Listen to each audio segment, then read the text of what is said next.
নমস্কার, আমি অর্পিতা। আপনাদের সবাইকে স্বাগত জানাই সেন চৌধুরীর রান্নাঘরে। আজ আমি আপনাদের সঙ্গে শেয়ার করব কাঁচা পাকা পেঁপে হালুয়া। চলুন রান্নাটা সরাসরি শুরু করা যায়। দেখুন, এই ধরনের আধ কাঁচা আধ পাকা যে পেঁপেগুলো হয়, এগুলো হয়তো অনেকে অনেক কিছু বানিয়ে থাকেন। আমার মতো একবার এইভাবে হালুয়া বানিয়ে দেখবেন, খুব ভালো খেতে হয়। এই আধ কাঁচা আধ পাকা পেঁপেগুলো কুড়ে নিতে হবে। আগে থেকে দেখুন আমি সমস্তটাই কুড়ে নিয়েছি। এই তিনটেই আমি ফালিয়ে রেখে দিয়েছি পোড়ার জন্য। এইভাবে চিপারের মধ্যে ঘষে ঘষে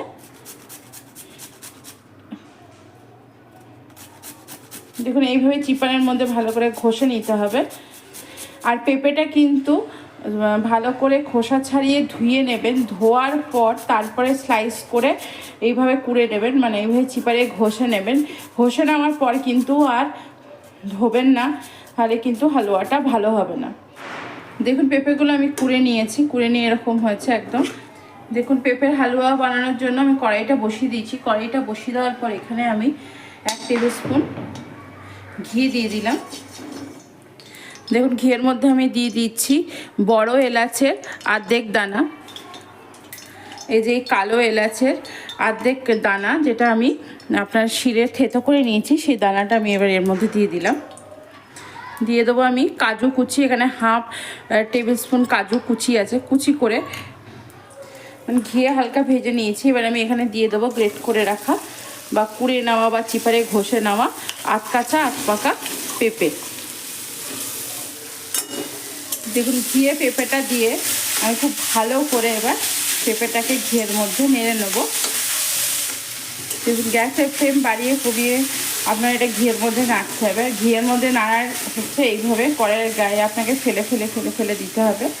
আর কিছুক্ষণ অন্তর অন্তর এটাকে ভালো করে নেড়ে নিতে হবে।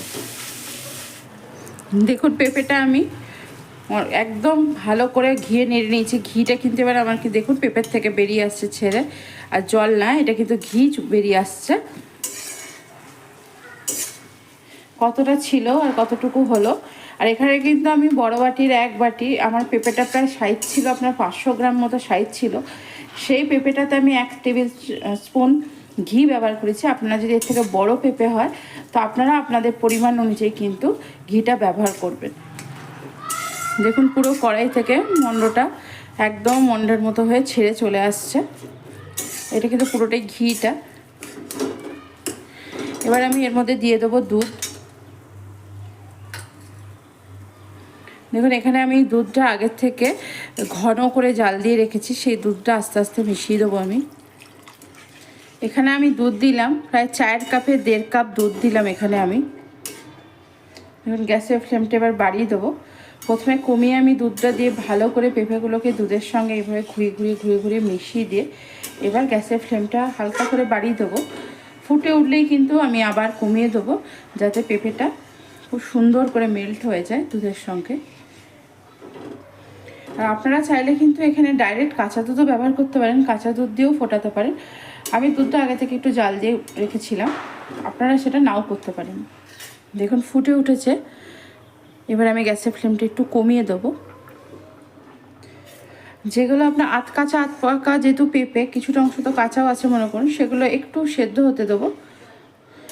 এই ধরনের ক্ষীর বা পেঁপের হালুয়া বানিয়ে কিন্তু ডেজার্টে অনায়াসে খেতে পারেন। কেউ কিন্তু এটা ধরতেই পারবে না এটা কাঁচা পাকা পেঁপের আপনি বানিয়েছেন। এটা অপূর্ব খেতে লাগে। এটা বানিয়ে ফ্রিজেও রাখতে পারেন। ফ্রিজে প্রায় 2-3 দিন থাকে, তার বেশি থাকবে না। তবে এটা ফ্রিজে রাখার আপনি টাইমই পাবেন না, তার আগেই কিন্তু এটা আপনার কড়াই থেকে শেষ হয়ে যাবে। এটা এতটাই সুন্দর খেতে হয়। দেখুন, এটা অনেকক্ষণ ধরেই ফোটালাম। আমি কিন্তু 1.5 কাপের পর আরও 1/2 কাপ দুধ আমি অ্যাড করেছি, যেটা আমি আপনাদেরকে দেখাইনি। আরও 1/2 কাপ দুধ দিলাম, কারণ এটা খুবই গাঢ় হয়ে যাচ্ছিল। টোটাল আমার দুধ লাগলো 2 কাপ। দেখুন, দিয়ে দিলাম চিনি। চিনিটা নিজেদের স্বাদ অনুযায়ী দেবেন, কারণ পেঁপে এমনি কিন্তু টেস্ট করে নেবেন। যেহেতু আধ পাকা আধ কাঁচা পেঁপে, একটু মিষ্টি তো ভাব তো থাকেই। তার সঙ্গে আপনারা যেরকম মিষ্টি চাইছেন সেরকমভাবে মিষ্টিটা দিয়ে নেবেন। দেখুন, পেঁপের ক্ষীর বা পেঁপের হালুয়া কিন্তু আমার রেডি হয়ে গেছে। আমি কিন্তু এর থেকে বেশি শুকাবো না, এর থেকে বেশি শুকালে কিন্তু ঠান্ডা হয়ে গেলে আরও বসে যাবে।